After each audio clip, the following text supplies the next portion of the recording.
Assalamu alaikum. Greetings of peace.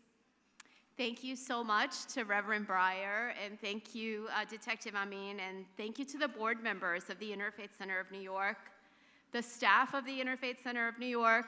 I also want to acknowledge leaders like Sister Aisha Ladawiya, who were really pioneers in interfaith work in the Muslim community.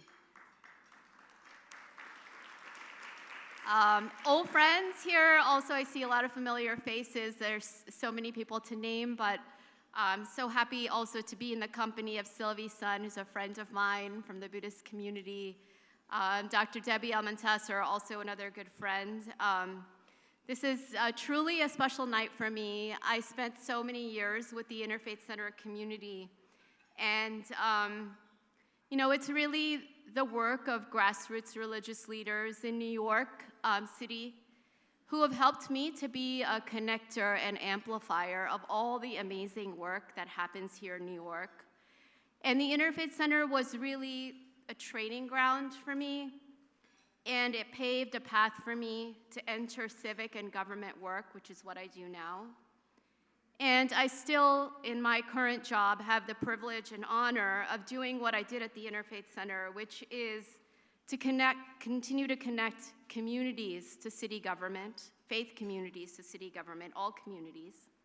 And it's almost like I never left the Interfaith Center. It's like I took part of the center with me into government work. And Chloe asked at the beginning, at this 25-year mark of the center, what would New York City have been like without a place like the Interfaith Center? And I think that answer for me is very personal. It's about a person like me who can start in interfaith work and enter government and civic life and be inside government and be committed to my faith. And that is the power of a place like the Interfaith Center, because it really, truly connects and bridges the divides between faith and government and brings communities, faith communities, to the center of public life in a way like no other organization has done, in my opinion, in New York City and in this country and really in the world. So I want to congratulate the Interfaith Center of New York.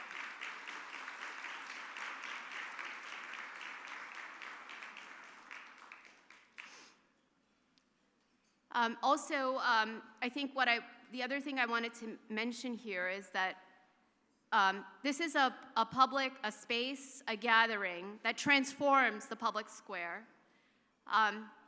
because it's teaching us not only to work across divides. Another thing that is unique about the center is that it goes beyond that. It teaches us to appreciate differences, to celebrate differences, and even more than that, building on one another's strengths, right? Sharing the common ground of our commitments to social justice. And that is truly the transformation that we need to work together to change our country. So it's an honor and a privilege to be recognized alongside leaders like Ahmed Khan and Ruby Bridges. Thank you so much for all that you have done. And thank you again to everyone here for being here tonight and for giving me this recognition. Really appreciate it. Assalamu alaikum.